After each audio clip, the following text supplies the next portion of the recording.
What is up, everyone, and welcome to another cryptocurrency market update. Let's start off here with Bitcoin, and then we will talk about Ethereum, the good old ETH, right after that. So let's look at Bitcoin on the monthly time frame here. Last month we had this long upper wick of profit taking, but since then have invalidated that as a bearish pattern, with this month trading above it, and we're currently trading near the monthly high as well. The next monthly resistance for us is up here at 63,000, about 200. Let's go to the weekly time frame here. So on the weekly time frame, something to keep an eye on is the fact that we are making these higher highs, but we are making lower highs in the RSI, which is a bearish divergence. Now, when you see that, what that's telling you is the strength of these moves is weakening. So there's less buyers on each subsequent high.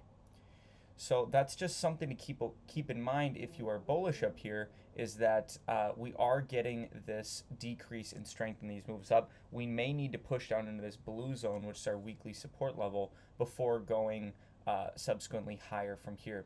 The weekly close that we're looking for is a close with this weekly candle above the weekly high from the 15th of February, up at about 58.5. If we can get that, then we will establish this level as support, this black candle, and that will be good news for the bulls for a push higher. Now that is going to be the level that they will need to hold. Let's go to the daily time frame and look at what the daily time frame is telling us in terms of a little bit more granularity from the weekly. Now, if we look at the 3-day time frame, actually, we can see that this is our support level right here that we have not came down and tested yet, this blue zone. We had a low, high, I'll move this over so you can see, low, high, higher low, and then higher high right here. So we have a bullish trend on the 3-day time frame. We came down, we almost tested, but we have pulled up since, but these two candles have been inside bars, so we have not broken the inside bar pattern to the upside, so this has not been established as a low. So we could still go into this level, bounce off of that, and then go up to that monthly resistance level up at about 63K. So I would look to long that, and that would be about a 2.88 risk reward if we had 50% of our orders on the top of that, up at about 52,006, and then some at the body of the candle down here at about 49.3. So that is a trade, the only trade actually that I'm looking for on Bitcoin right now. If we go to the daily time frame, that blue zone is right inside of, or is encapsulating rather, this daily support zone right here, which is the level that I would look to hold if we went down into it on the first test.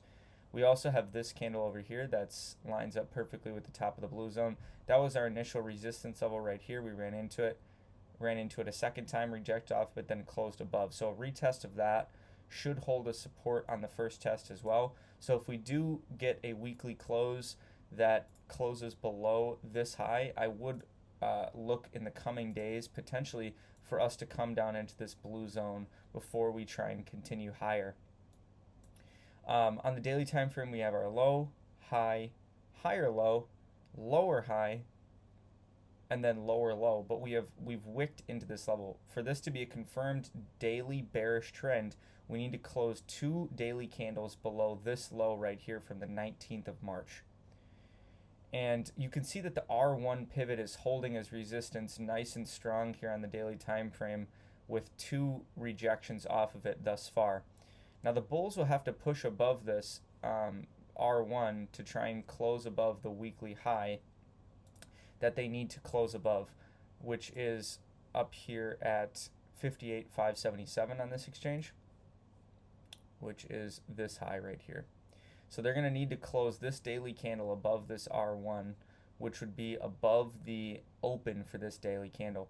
Now, it's not to say that that's impossible, but it's not, in my opinion, it may not be likely that that will happen for the bulls, just because we have declining bull volume here with the R1 pivot up here, as well as if we look at on the lower term time frames, we have a support level that we're bouncing off of right now, but we have this consolidation range where there's some volume up in there now, that if we come back into that level, this is going to be an area that price is going to have to try and break through. And you can see that there is some volume.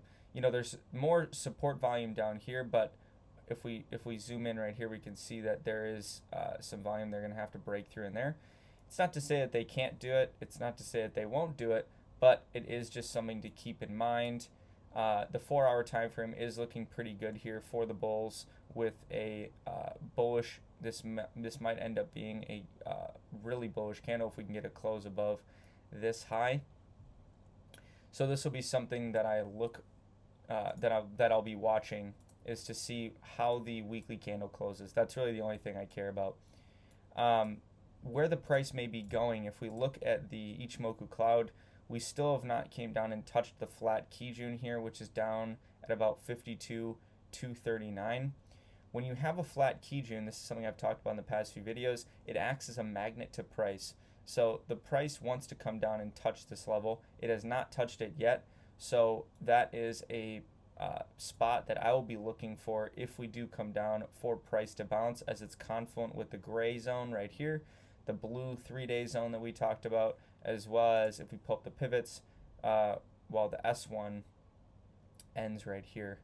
But if we get that over the next 12, 24 hours, it'll still be right around that zone as well. So there's a little bit of confluence with that as well. That is what I'm looking for on Bitcoin right now. Let's jump over to Ethereum on the monthly time frame. We had last month a long upper wick of profit taking. This month we have had an inside bar, not really giving us much in terms of the direction. The bulls are trying to make a case for this candle to just not be that important, basically. But the bears want the price to go down below this previous month's low, down at 1270, to start having a monthly consolidation. Now, for that to be the case, since we've traded up significantly from the monthly open, and we, as soon as that monthly candle opened, we traded up, over 35%. The bears are going to have to make a significant push down, and for that to happen, they'll need the Bitcoin to have a significant push down as well on the high time frames. So on the weekly time frame for Ethereum, we are starting to see kind of a tightening range here. Now, the tightening range is something that you want to watch for on these high time frames, because the direction that this ends up breaking is going to determine kind of the direction for a while, since this is on the weekly time frame. So we have our high, low, lower high, potentially. If we end up coming below this low right here, we'll set this as a high. If this weekly candle comes down and breaks the low right here, then what I would anticipate is either we're going to make a lower low, we'll go below this low right here, or we'll come down and we'll form a higher low and get even tighter. So if that happens, then the price is going to be kind of like, you can look at it as like it's kind of coiling up. So it has really big price movements at the beginning, and then they start to get tighter and tighter and tighter, because we're not forming a higher high or a lower low. We're just getting lower highs and higher lows until eventually we need to break one way or another. And when you can think of it kind of like stretching a rubber band. Eventually, the further you stretch it, once you let go of it, it's going to snap and it's going to move quickly in one direction.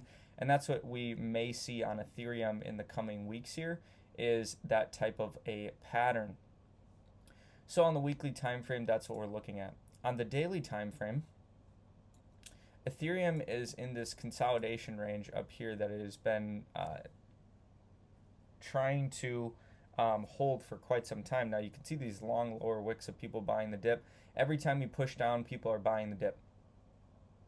So the bulls do not want the price to go down, to break down on the daily time frame for ETH.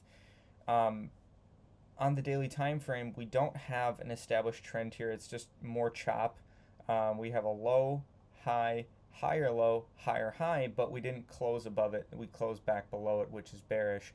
And then since then, today we've traded down. We did not break the low of the 19th of March yet, but we have started to trade down. Now, what is the support level that all these daily candles are bouncing off of? It is this 6-hour level right here, this black candle right here. So if we look at this black candle, we came up, we tested it once, twice, 3 times. 3 times right here. Here, I'll pull this over so it's easier to see. 3 times, 4 times, 5 times, 6 times, 7 times.